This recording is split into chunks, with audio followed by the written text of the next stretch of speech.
Hey guys, Cam315 back at it with another video for you guys. Back at it with another Sakamoto Days episode review for you guys as we are continuing on with more Sakamoto Days. And just like how the title of the video says, the haters are trying to jump back on the bandwagon. Again, like I said, and I will always continue to say, they're not invited to the party. You know, I find it really funny. Now, now look, I obviously know, Sakamoto Days is obviously a week ahead in Japan. Also, just world breaking news. I guess there was a very crazy earthquake, that is potentially could be bad to the point where there could be an actual tsunami that could affect Japan and obviously parts of the United States, which is the West Coast, which I'm on. Obviously, I'm not anywhere close to anywhere water related near the ocean, so I think I'm good. But for like people like in Alaska or definitely Hawaii, and especially Japan, please pray for those people. Hopefully, nothing bad happens or no crazy things happen. Because hey, if a tsunami does occur and bad things happen, well, then that potentially could be delays in not just this show, but many animes that you may be watching. But hopefully it's nothing big happens and there is no tsunami and stuff like that. But at the meantime, let's hope and pray that everybody, is okay and they're safe and it doesn't come to fruition. So just want to get that off the way, with the fact that there was already tsunami alarms going off in those countries and stuff like that. So, hopefully nothing bad happens, but at the same time, hopefully people are safe. And if you happen to live in one of those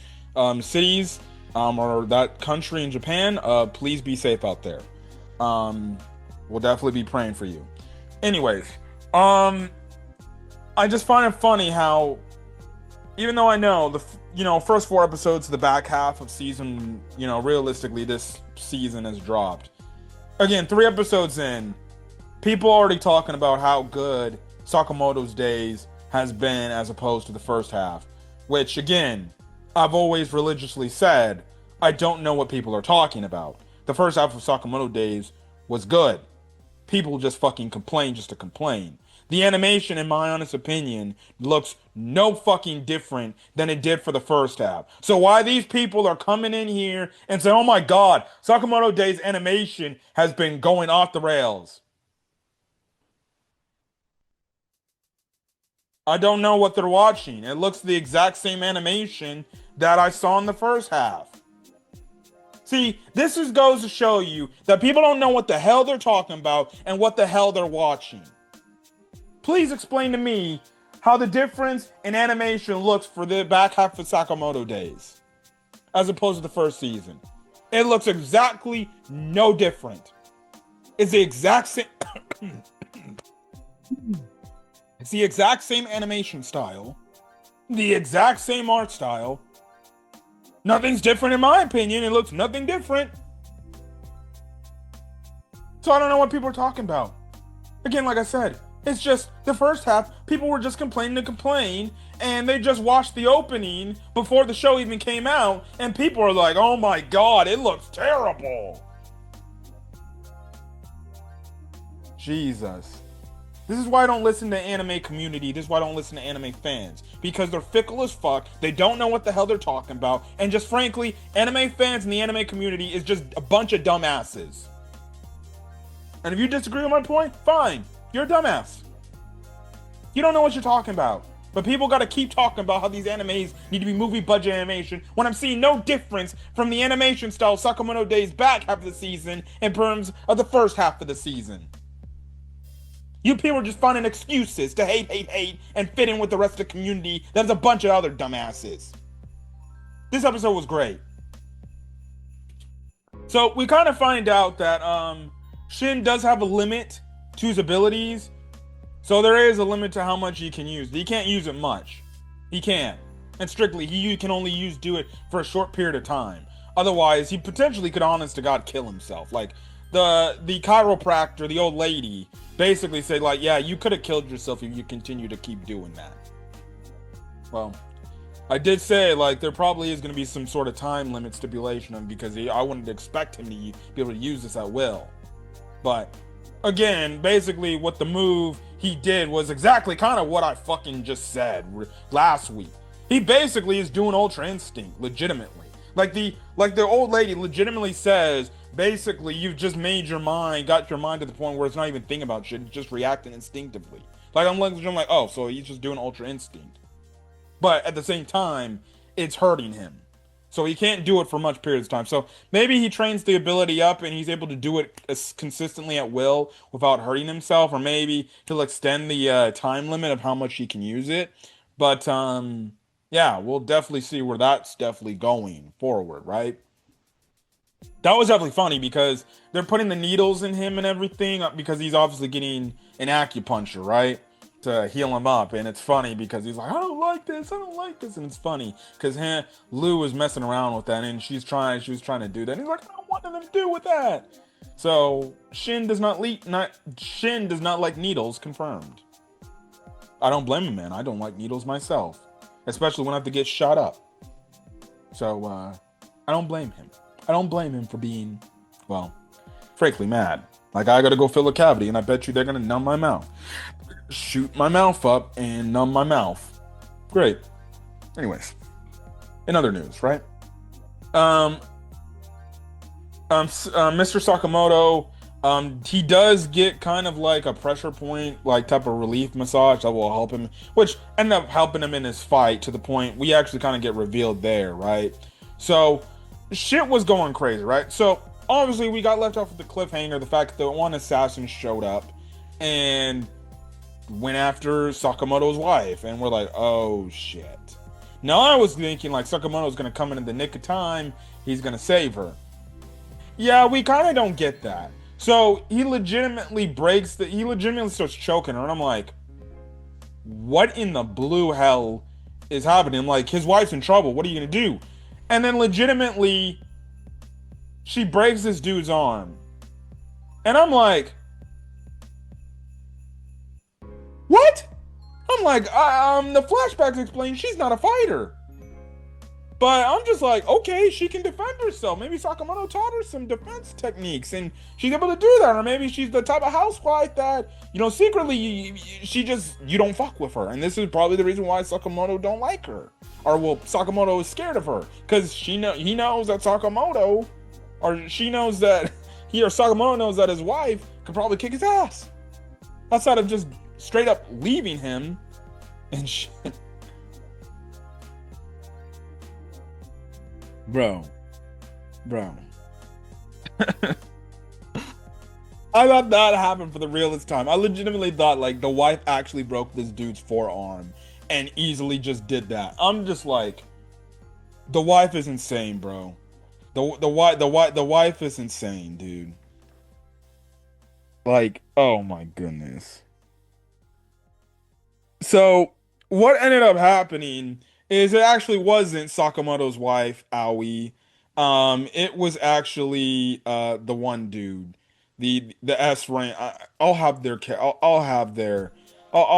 names down by next week, right? But the one S rank, dude, he shows up and he's like, "What the fuck? You're the S rank," and I'm just like, "Oh, okay, yeah, that makes most sense why that thing." So he's basically posing as Sakamoto's wife, which I guess in that case makes sense. Like they maybe would I would envision Sakamoto's like, yeah, we got ourselves into some deep shit. So maybe the wife and the daughter are like in some sort of secret bunker or some shit.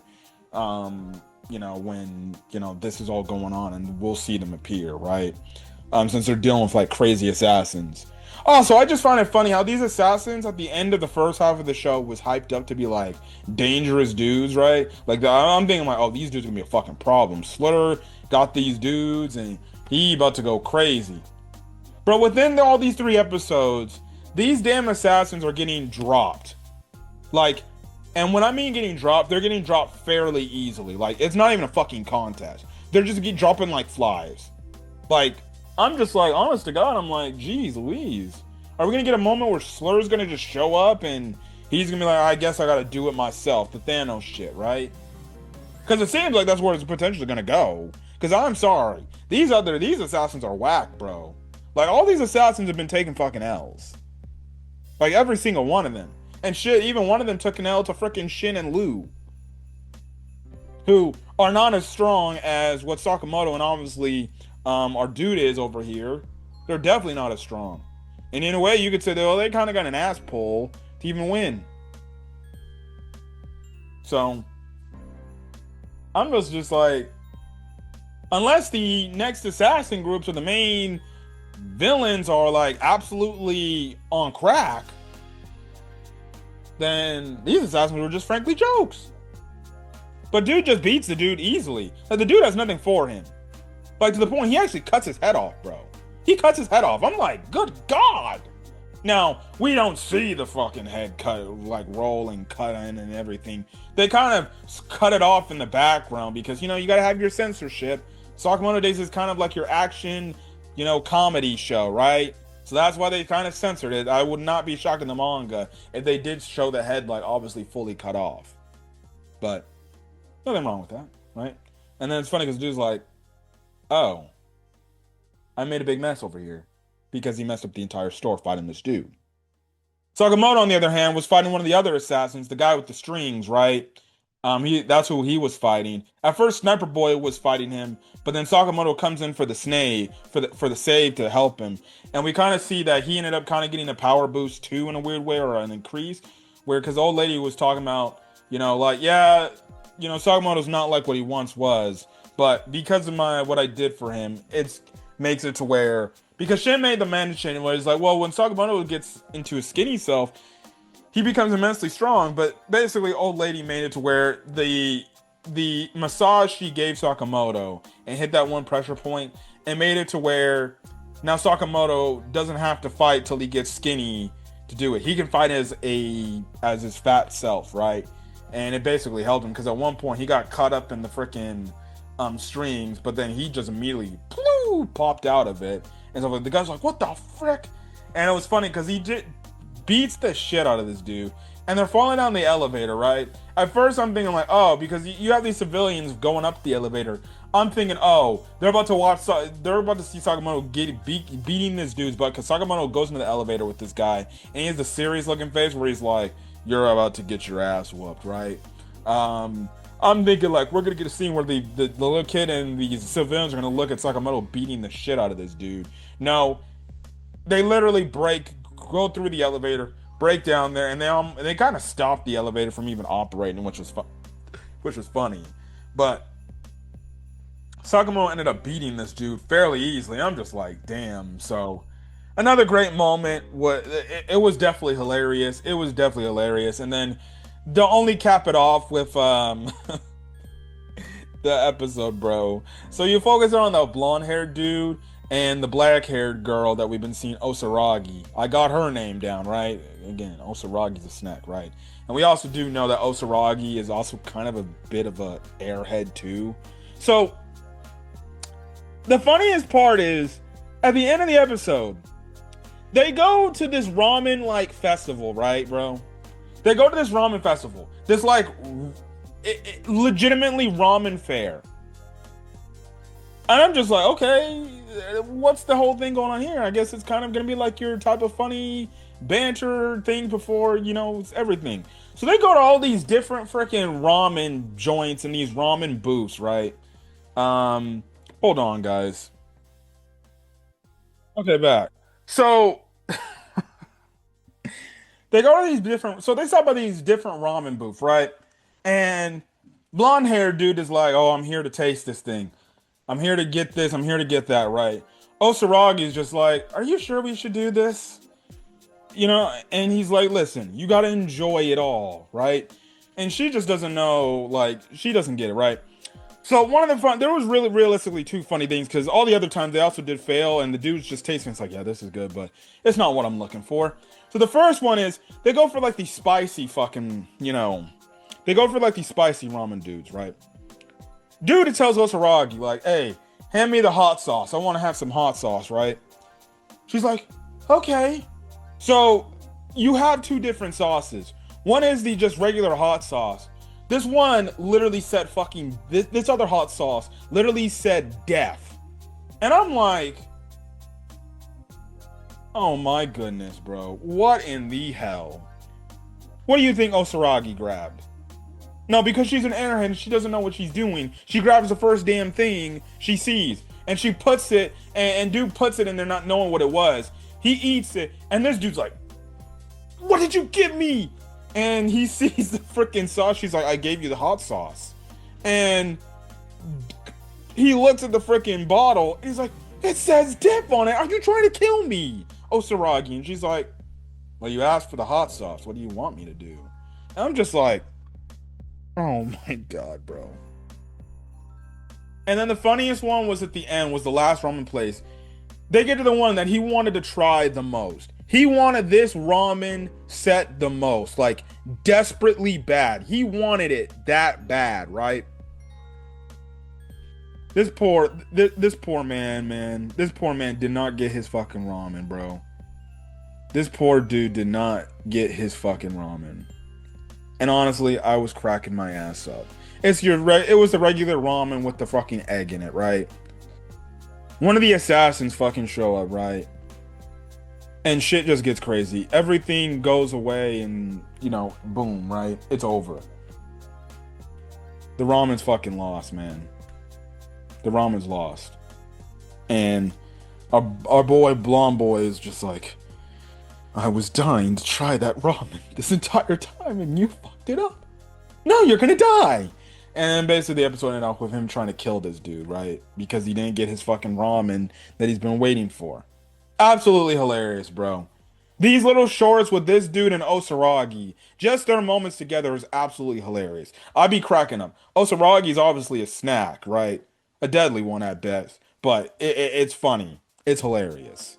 So, regardless, that's all I gotta say. Another great episode of Sakamoto Days, despite what the haters say. And the fact that they're jumping on the bandwagon again. But I can't wait to see more Sakamoto Days and stuff like that. But if you guys like the video, leave a like, put in the comment section your thoughts. Hit that subscribe button if you want to get more Sakamoto Days content or any other anime content I upload to the channel.